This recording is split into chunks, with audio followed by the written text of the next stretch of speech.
Hi guys, I'm Malina. I'm going to be reading The Very Noisy Night by Diana Hendry.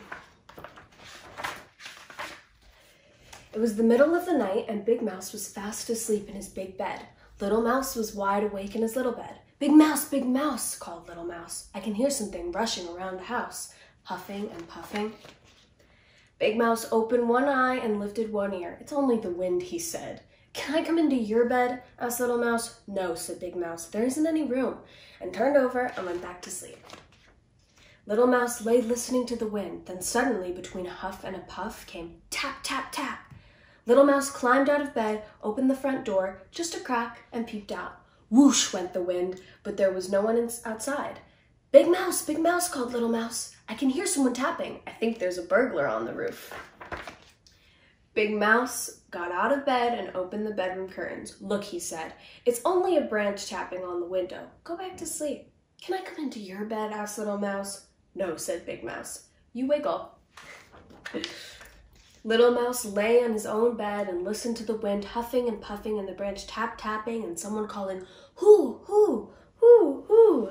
Little Mouse climbed out of bed again. This time he looked under it. Then he looked in the wardrobe and feeling very frightened, he yelled, Big Mouse, I think there's a ghost in the room. And it's looking for someone. It keeps calling, hoo, hoo, hoo, hoo. Big Mouse sighed and sat up and listened. It's only an owl, he said. It stays up all night, just like you. Can I come into your bed? Asked Little Mouse. No, said Big Mouse. Your paws are always cold. Big Mouse pulled the blanket over his head and went back to sleep. And Little Mouse got back into his own bed.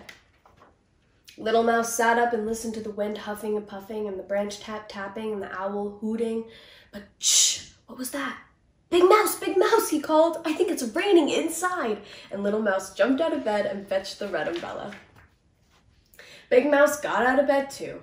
He opened the front door to see if it was raining at all. Then Big Mouse went to the kitchen and turned off the dripping faucet. He gently pried the umbrella out of Little Mouse's paws and put it away. Can I come into your bed? Asked Little Mouse. No, you're nice and snug in your own bed, said Big Mouse, taking him back to the bedroom. Little Mouse lay and listened to the wind huffing and puffing and the branch tap-tapping and the owl hooting, and just as he was beginning to feel very sleepy indeed, he heard, whee, whee, whee. Big Mouse, he called, you're snoring. Wearily, Big Mouse got up, put his earmuffs on Little Mouse's ears, he put a paper clip on his own nose, and he went back to bed. Little Mouse lay and listened to nothing. It was very, very, very quiet. He couldn't hear the wind huffing or the branch tapping or the owl hooting or Big Mouse snoring. It was so quiet that Little Mouse felt like he was all alone in the world.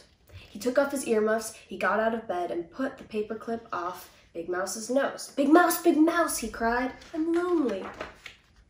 Big Mouse flung back his blanket. Better come into my bed, he said. So Little Mouse hopped in and his paws were cold and he needed just a little wiggle before he fell fast asleep.